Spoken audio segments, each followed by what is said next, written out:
In every generation that the gospel really goes forward, it is because ordinary people like the ones you see in Romans 16 grab a hold of their responsibility in the movement.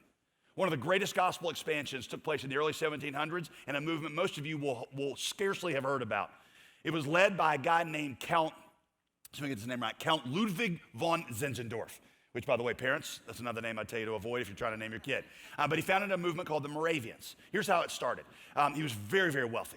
And in his early 20s, he was in an art museum, and there was a famous painting called Ecce Homo, Behold the Man, picture of Jesus bloodied and on the cross. And on the bottom was a little thing written out in Latin that said, all this I've done for you, what have you done for me? God really began to work in Zinzendorf's life. He realized that he had all this privilege and he was supposed to do something with it. He had developed this famous statement that I actually will share with you a lot, where I'll ask you, like, where would you be without Jesus?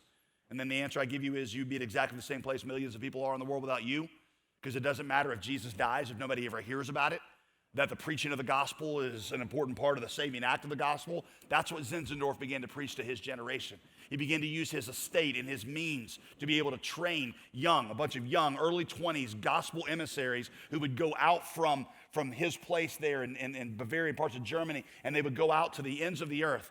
Not only was it like seminary pastor types of people like me, the Moravians started these for-profit trading companies. They say, by the way, that the for-profit trading companies that went to these places, they were more secure and more stable than the missionary ventures. And they ended up having a bigger gospel impact. When you trace the end of the movement, you see that in just the span of about 100 years, they brought the gospel from Greenland to Guyana, from Jamaica to Cape Town, from New York to North Carolina. A few of them even settled in the place that I would one day grow up, Winston-Salem, North Carolina. They established a gospel community there, and their impact would shape the community that I grew up in. The church that I grew up in was less than a mile from the gospel outpost the Moravians had established in 1753. Zinzendorf's motto, his credo that he gave to this generation was, I love this, preach the gospel, die, and be forgotten.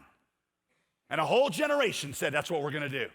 Whether they were in the ministry side or whether they were in the business side, they said it's not going to be about building our kingdom. Our goal is to preach the gospel, die, and be forgotten. Yes, forgotten to history, but remembered by you and me.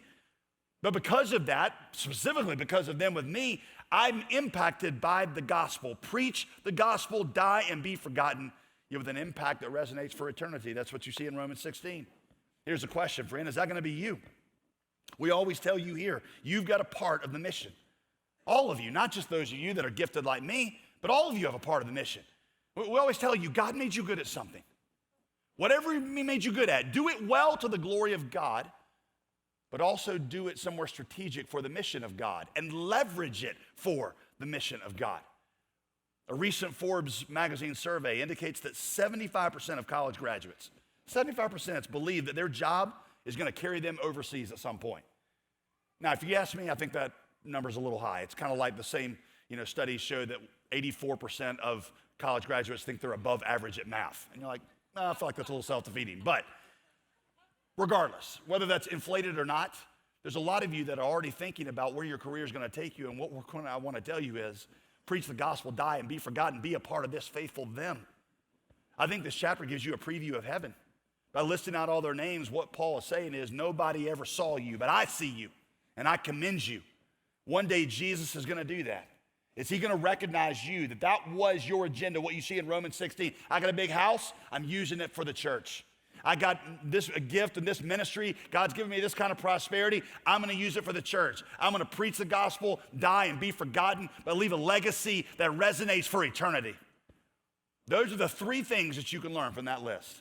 Number one, our unity in the body outweighs our divisions in society. Number two, you never graduate from connection to the body. That is the highest mark of maturity. And number three, ordinary members play extraordinary roles.